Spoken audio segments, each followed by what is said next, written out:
नमस्कार दोस्तों, मैं सचिन सिंह गौर आपका अपने YouTube मंच पे स्वागत करता हूं। इस समय हरियाणा के इलेक्शन चल रहे हैं और अब प्रचार लगभग बंद हो गया है और परसों या कल शायद वोटिंग है उसकी और फिर रिजल्ट आएगा 2 दिन बाद। तो इस समय मेरे साथ शेर सिंह राणा जी हैं और हरियाणा में बहुत जी जान से इलेक्शन लड़ रहे हैं और पिछले हरियाणा विधानसभा चुनावों में भी उनकी पार्टी ने बहुत अच्छा परफॉर्म किया था। तो उनसे जानते हैं कि इस बार का चुनाव कैसे रहा। शेर सिंह राणा जी, आपका बहुत बहुत स्वागत है। जी जी, बहुत धन्यवाद आपका। तो कैसा रहा अब तक का चुनाव? जो पूरा कैंपेन था वो आपकी पार्टी का किस तरह से रहा? बहुत बढ़िया। हमारा चुनाव निशान है चारपाई का, खाट का। जी। तो हमारा ये कहना है कि आप इस चारपाई पे आराम से बैठिए, हमें वोट हम्म। दीजिए और फिर हम आपके जो मुद्दे हैं, जो आपके समस्याएं हैं, हम उनको दूर करेंगे चंडीगढ़ विधानसभा में। तो ना, आपने तो कहा कि चारपाई पे बैठिए, पर क्या लोग बैठ रहे हैं चारपाई पे? बिल्कुल बैठ रहे हैं और मुझे विश्वास है कि सरकार में हम हिस्सेदार बनेंगे इस बार। तो आपका कोई गठबंधन था जैसे पहले बात चल रही थी?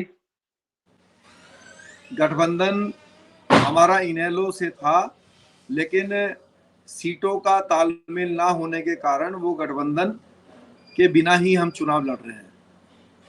तो आपने कुल कितनी सीटों पे कॉन्टेस्ट किया? हम लोग 10 सीट पे हमने नॉमिनेशन कराए थे, जी। जिसमें से एक सीट पर कुछ कागजों की कमी होने के कारण वो सीट जो है वो हमारा प्रत्याशी को खारिज कर दिया गया। वो सीट है सोहना की, गुड़गांव जिले में पड़ती है।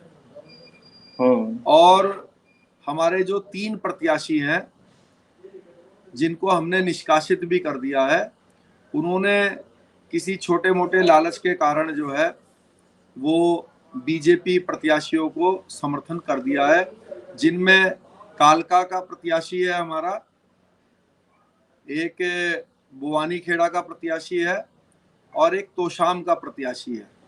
तो ये 3 जो अच्छा। प्रत्याशी हैं, हम्म। ये हमने इनको 6 साल के लिए पार्टी से निष्कासित कर दिया है और इन प्रत्याशियों से अब हमारा कोई लेना देना नहीं है।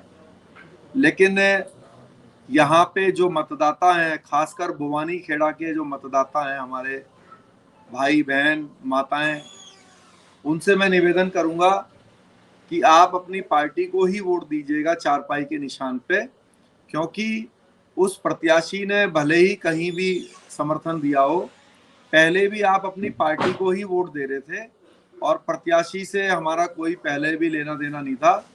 हमें अपनी पार्टी को वोट देकर अपने झंडे को मजबूत करना है, अपनी गिनती करानी है। इसलिए मेरा उनसे ये निवेदन है। और बहुत दुख की बात है कि राजनीति में ऐसे लोग आ रहे हैं जो निजी लालच के कारण जो है चुनाव के बीच में भाग जाते हैं, बिक जाते हैं। तो तो दुर्भाग्यपूर्ण अब है। वहां से कौन प्रत्याशी है? नहीं, बीच में तो प्रत्याशी आप चेंज नहीं कर सकते ना। तो तो जब वो वो जब प्रत्याशी हट गया, तो फिर अब वो वोट किसको दें फिर लोग? ये तो कंफ्यूजन हो गया ना। आप कह रहे हैं कि वोट पार्टी को दें, तो वो तो मतलब प्रत्याशी कैसे होगा वोट? हम ये कह रहे हैं कि आप अपनी वोट देखिए।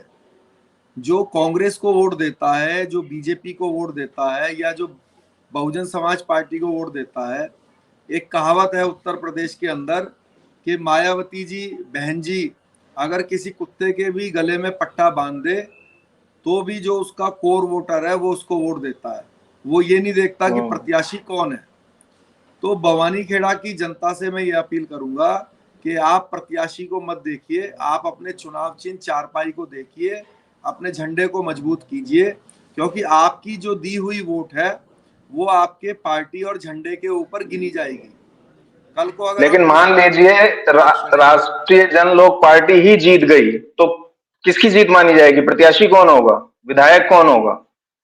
अगर हम वहां पे राष्ट्रवादी जनलोक पार्टी ही जीत जाती है तो वो प्रत्याशी आज के कानून के अनुसार फिर वो हमसे दूरी नहीं बना सकता। जो आज के अच्छा। समय के जो हाँ, जो आज के समय के कानून है, तो वो फिर हमारे से चाह कर भी अगर वो विधायक बन जाता है तो दूरी नहीं बना सकता। तो टेक्निकली आप इस समय 6 सीटों पे लड़ रहे हैं। जी जी, बिल्कुल बिल्कुल। तो इन 6 सीटों में किस पर आप सबसे मतलब मजबूत दावेदारी किस सीट पर है आपकी? देखिए, मजबूत दावेदारी तो सभी पर है, लेकिन हम जिस पर सोचते सबसे हैं कि हम मजबूत? हैं, सबसे वो मजबूत मतलब? सबसे मजबूत इसमें महेंद्रगढ़ है, नीलोखेड़ी है। तो मतलब आप मानते हैं कि इस बार ये आपका खाता खुल जाएगा? या खुल सकता है? देखिए, हमें तो ऐसी उम्मीद है, ऐसा विश्वास है, क्योंकि मेरा ऐसा मानना है कि अगर समाज इस समय भी नहीं जागरूक हुआ, नहीं जागा, तो उसको इसके परिणाम बहुत ही खराब तरीके से भविष्य में आने वाले 5 साल में भुगतने पड़ेंगे।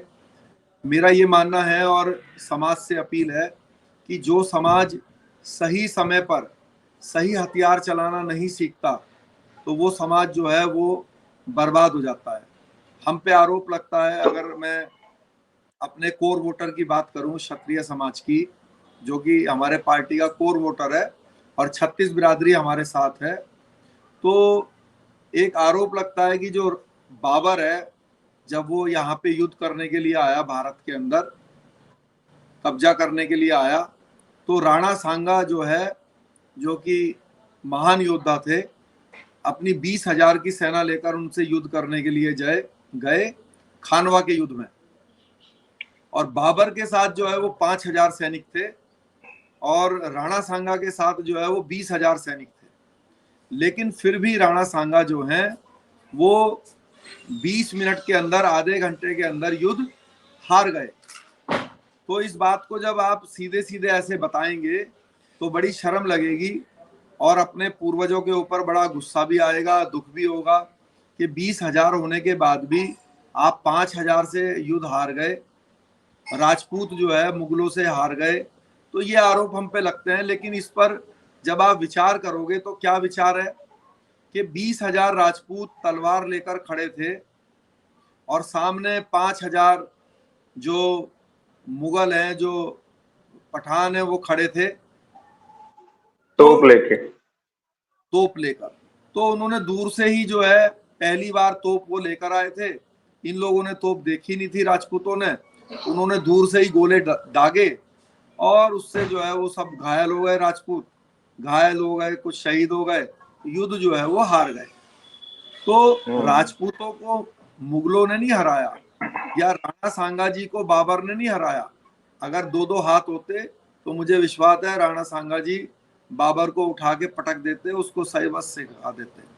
लेकिन नजदीक आया ही नहीं, दूर से बम का गोला मारा, पहली बार उन्होंने ये चीज देखी थी।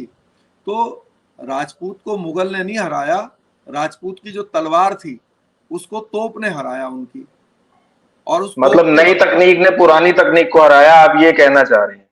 बिल्कुल, पुरानी तकनीक को नई तकनीक ने हराया, और उस नई तकनीक, उस तोप के दम पे उन्होंने अगले 500 सालों तक राज किया यहाँ पे। और फिर अंग्रेज तो आए। आपको आपको क्या लगता है कि क्षत्रिय समाज का वोट इस बार आपको मिलेगा? आपके सभाओं में करणी सेना के महिपाल मकराना, शीला शेखावत और अजीत मामडोली भी आए थे। बिल्कुल, मैं इस बात को अधूरा जो है इसको पूरा करूं कि हम्म। जैसे तोप ने तलवार को हराया, और फिर इन दोनों को अंग्रेजों की बंदूक ने हराया, इस लोकतंत्र में राजा बनने के लिए वोटिंग मशीन है, वोटिंग मशीन से ही राजा बनता है, और इन्होंने इन सबको हराया। तो हमारा जो समाज है वो बड़ा जागरूक हो रहा है कि भाई अब अगर राजा बनना है तो जो तलवार तो बंदूक है उससे नहीं बना जाएगा, जो आज लोकतंत्र का आधुनिक हथियार वोटिंग मशीन है उसको दबाना सीखिए। तो वही दबाना हम राष्ट्रवादी जनलोक पार्टी के माध्यम से समाज के बीच में आज के हथियार वोटिंग मशीन को चलाना, दबाना सिखा रहे हैं, जिससे सत्ता प्राप्त होती है। और इसी को ही आगे बढ़ाते हुए जो सामाजिक संगठन है हमारे समाज के, जिसको महिपाल मकराना जी, शीला शेखावत जी, अजीत मामडोली जी, एक पूर्व मंत्री राधेश्याम जी राजस्थान सरकार के, वो सभी लोग भी हमारे समर्थन में आए, और उन्होंने भी इस बात को एक्सेप्ट किया कि आज के समय में सामाजिक रूप से हम मुद्दों को उठा तो सकते हैं, लेकिन अगर उन मुद्दों का कोई हल निकालना है तो वो तो विधानसभा और लोकसभा में ही निकलेगा, और वो एक राजनीतिक दल से जब हम उसके पक्ष में वोटिंग करेंगे, उसके कुछ मेंबर, विधायक और सांसद बनेंगे, तो वो हमारी बात विधानसभा लोकसभा में उठाएंगे। तो इसलिए वो हमारे समर्थन में आए और मैं उनका इसके लिए बहुत धन्यवाद करता हूँ। तो इस बार आपको उम्मीद है कि आप विधानसभा पहुंच रहे हैं, किस सीट पर आपको सबसे ज्यादा उम्मीद है? मैंने बताया महेंद्रगढ़ सीट है अपना, ये नीलोखेड़ी। नीलोखेड़ी विधानसभा है करनाल जिले की। फिर हमारी मुलाना है, NIT 86 है ना। तो बुवाना 17 खेड़ी भी आपकी एक मजबूत सीट थी। कौन सी? बुवाना खेड़ी जो विकास वाल्मीकि वाली। बवानी खेड़ा में पिछली बार जो है हमें एक अच्छी वोट मिली थी, लेकिन दुर्भाग्य रहा। देखिए कितने दुर्भाग्य की बात है कि हमसे लोग, ये बीजेपी, ये कांग्रेस हमें रोज अप्रोच करती है। ये जो कालका और बुवानी खेड़ा का जो प्रत्याशी लालच में, निजी लालच में चले गए हैं, ये लालच पहले हमें दिया गया था। पार्टी को। हमें, पार्टी को या मुझे निजी रूप से काम हाँ। करने का प्रयास किया, कहा कि इतना पार्टी फंड में हम आपकी मदद कर देंगे, इन प्रत्याशियों को हटा लीजिए। जब हमने उनकी बात नहीं मानी तो फिर उन लोगों ने इनको डायरेक्ट अप्रोच किया, ये लोग उसके लालच में आ गए। तो दुर्भाग्य है ये हमारा। तो जब हमें नहीं खरीद पाए, जब जब मुझे नहीं खरीद पाए, तो फिर डायरेक्ट इन लोगों को अप्रोच किया और ये बिक गए। तो अब उसका तो देखिए हम कुछ नहीं कर सकते, क्योंकि अब चरित्र तो हमें उनका मालूम नहीं था, क्योंकि वो लोग नए नए जुड़े थे हमसे। तो इसके लिए मैं माफी चाहूंगा अपने साथियों से, अपने समर्थकों से, लेकिन फिर भी अपील करूंगा कि अपने झंडे को मजबूत करने के लिए अपनी पार्टी को ही वोट करें।